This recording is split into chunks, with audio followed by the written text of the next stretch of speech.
I'm up. Hey guys, it's Flamefall here. So right now I'm going to do the Godzilla from 1954. That's right, I'm going to do the Godzilla series. And y'all gonna ask, Flamefall, are you a biggest fan in Godzilla? Well, I want to say I'm a hardcore fan, but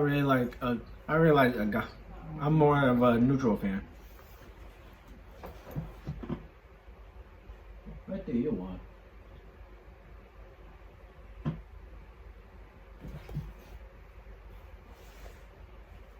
This dog. Lady, are you trying to get my attention? Fine. Yeah, I am. Anyway, I would say I'm more of a neutral fan. And the real reason why, because I have the 2-film collection. Well, I have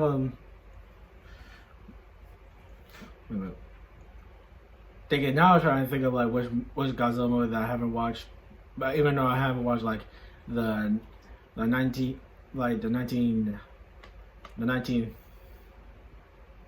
I would say 1980s and 90s films. Yeah. Yeah, but I can't remember now. I'll just slip my mind which movie I haven't watched. I dig it. So anyway, I really like this film, and as for this film, that film I actually watched it like I would say before the premieres like came out. And as for this one, yep, same thing. But anyway, out of these two, I would pick the King of the Monsters. I think the King of the Monsters is more of an epic Godzilla movie. So anyway,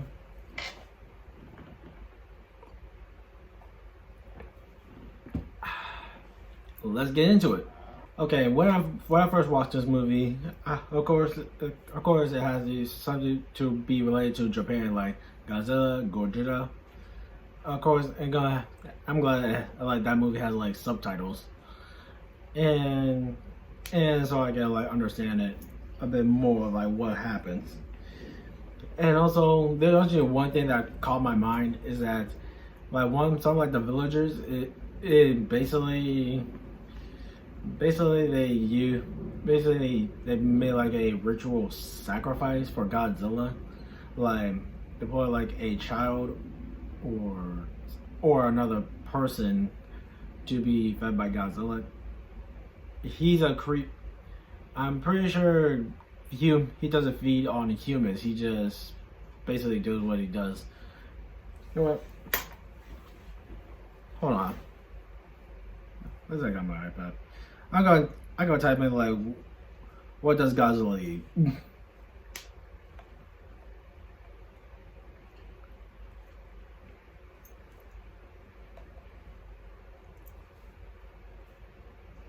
Okay, I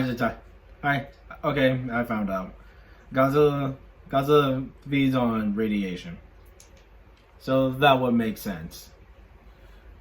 Yeah, I mean, it makes sense because Godzilla is basically like a monster of pure radiation. And when I first watched this movie, there's a lot of things I didn't know much about Godzilla. I'm glad I watched this. I mean, I'm glad I got hooked on the Godzilla series because I did not know. Of course, I know, but I did not know. You get what I'm saying. So anyway, when the people found like traces of footprints because it has something to do with like Godzilla or in the storm, they found something called a triobite. And apparently it's like some sort of like an arthropod. Well, apparently like some sort of like arthropod that's like 2 million years old. So basically during like the Jurassic period. So in other words, I just thought to myself that, dang, so Godzilla must be ridiculously like over 2 million years old. And the real, and I was about to get to the part, and when I first know about that triopod, and when the people like Japan,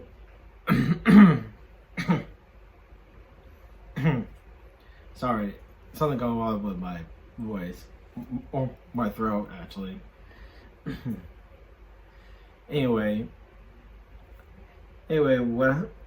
Anyway, they found out that triopod is on Godzilla's foot, on Godzilla's foot, and they find out that it's in a sea cavern, like a sea cavern apparently where Godzilla lived.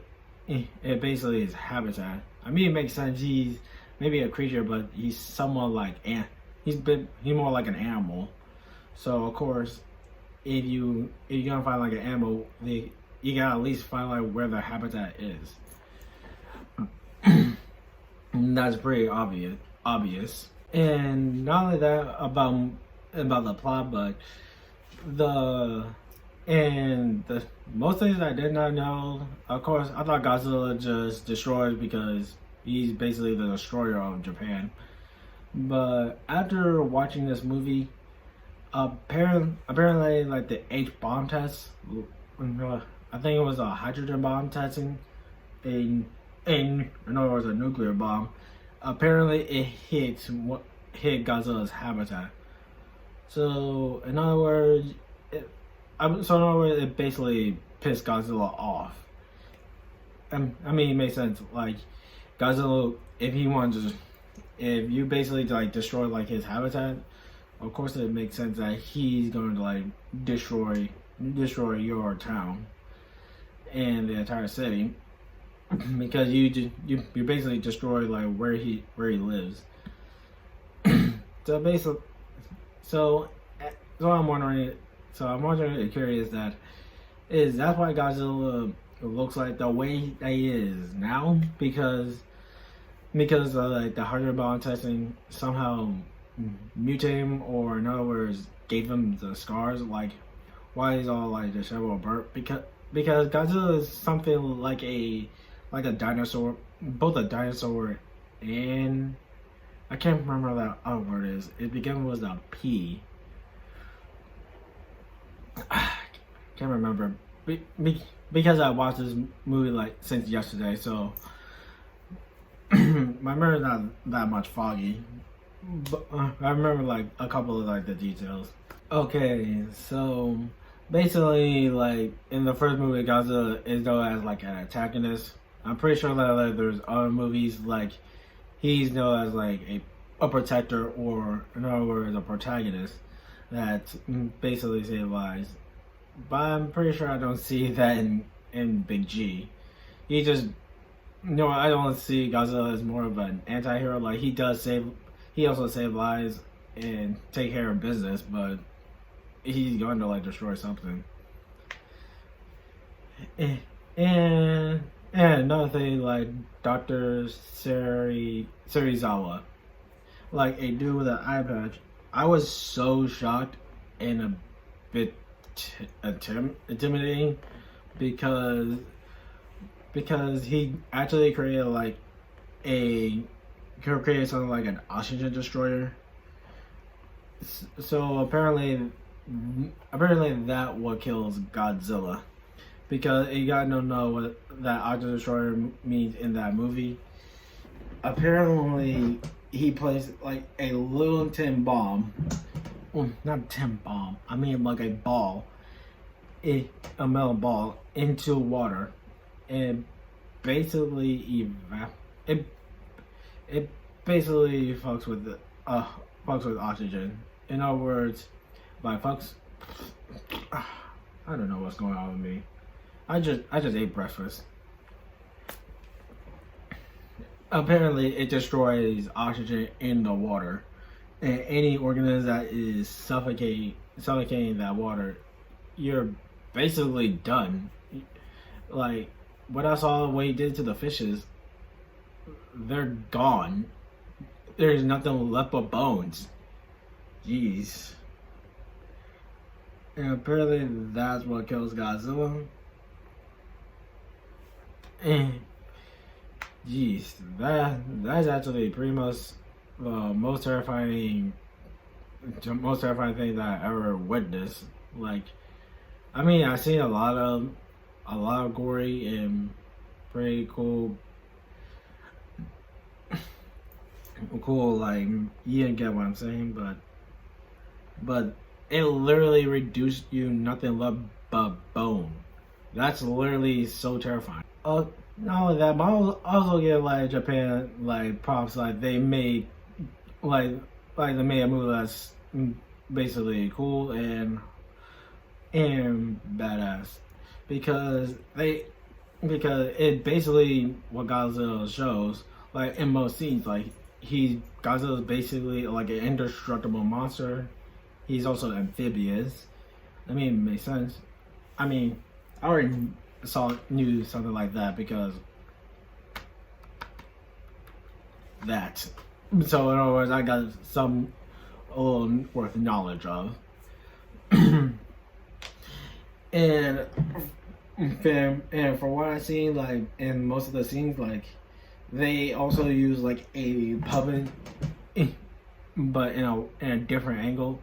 Like they made like I don't know how they do like the set head because they try to literally make Godzilla like ridiculously like ridiculously like big and tall. Like Godzilla's in this movie, like Godzilla is literally 165 feet tall.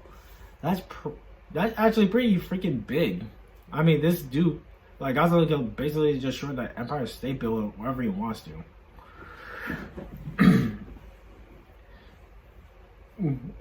Yeah, that's actually pretty cool. Like they made Godzilla like they did like the sets to make Godzilla like pretty freaking big.